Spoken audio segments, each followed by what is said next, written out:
Dans la newsletter de ce mois-ci, donc d'octobre 2024, on a parlé notamment de l'ancrage dans nos pieds, de la capacité à prendre appui sur nos appuis. Si tu n'as pas reçu la newsletter et que tu souhaites recevoir les prochaines, je te mets le petit lien dans la bio. Donc, on a pris notamment un exemple de posture qui était Prasarita Padottanasana, qu'on retrouve dans la première série d'Ashtanga, que vous pouvez faire dans des cours de Vinyasa ou de Hatha Yoga. Donc là, on va trouver parfois chez certains élèves. Alors, je vous montre la posture et je vous montre ce qu'on va trouver parfois chez certains élèves. Donc, la posture, ici, je viens chercher à étirer mon dos, donc créer de la longueur ici. Il y a une petite bascule du bassin ici, comme si je voulais faire sortir mes fesses, ce qui va étirer d'autant plus l'arrière des jambes pour venir ensuite peut-être pousser un tout petit peu sur mes mains. Objectif, ramener le buste entre les jambes et peut-être que la tête ici va venir toucher le sol. Ok ? Inspire, expire et redresse. Et donc, parfois, l'objectif va être confondu et l'élève va vouloir absolument venir déposer la tête au sol. C'est vrai que c'est agréable, on a une petite sensation d'accomplissement. Mais si l'élève n'a pas cette longueur à l'arrière des jambes et cette capacité à faire cette bascule du bassin, donc admettons, hop, ici je suis un peu moins souple que ce que je suis, et bien malgré le fait que j'ai le même écart dans les pieds, je ne vais pas être capable de venir toucher le sol. Alors que si je vais, hop, si j'ai plus de souplesse à l'arrière des jambes et cette capacité à basculer mon bassin, ma tête vient au sol. Si je suis un peu moins souple, donc toc, ça ne viendra pas toucher. C'est pour ça qu'on va voir certains élèves qui vont compenser en essayant d'écarter plus leurs pieds. Et en écartant plus, même si ils sont moins souples ici, la tête va toucher. Ok ?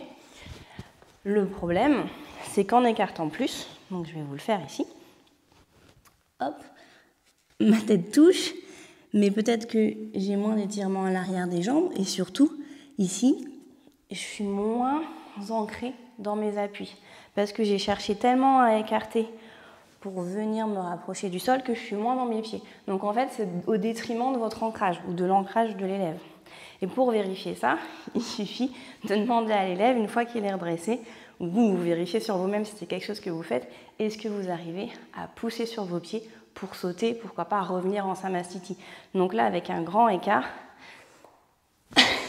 pousser sur ses pieds, c'est pas évident.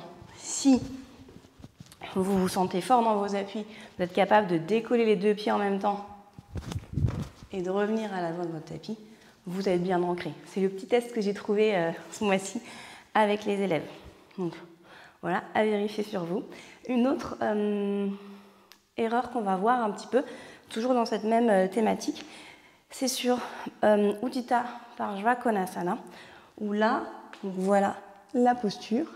Et souvent, on peut voir chez certains élèves souples qui vont laisser aussi, parce qu'ils ont envie de déployer toute leur souplesse, laisser le bassin se descendre, parce qu'aussi ils ont l'impression que plus ils descendent bas, plus ils vont pouvoir toucher le sol, alors qu'en fait, ils vont perdre, vous voyez, un petit peu d'appui sur la jambe arrière. Et en fait, un peu dans les deux pieds. Si le bassin se redresse légèrement, on va retrouver de la force dans les pieds.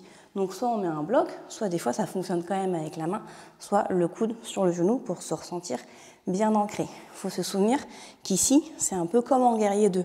Donc vous êtes fort sur vos appuis, même si le buste a pris une autre direction.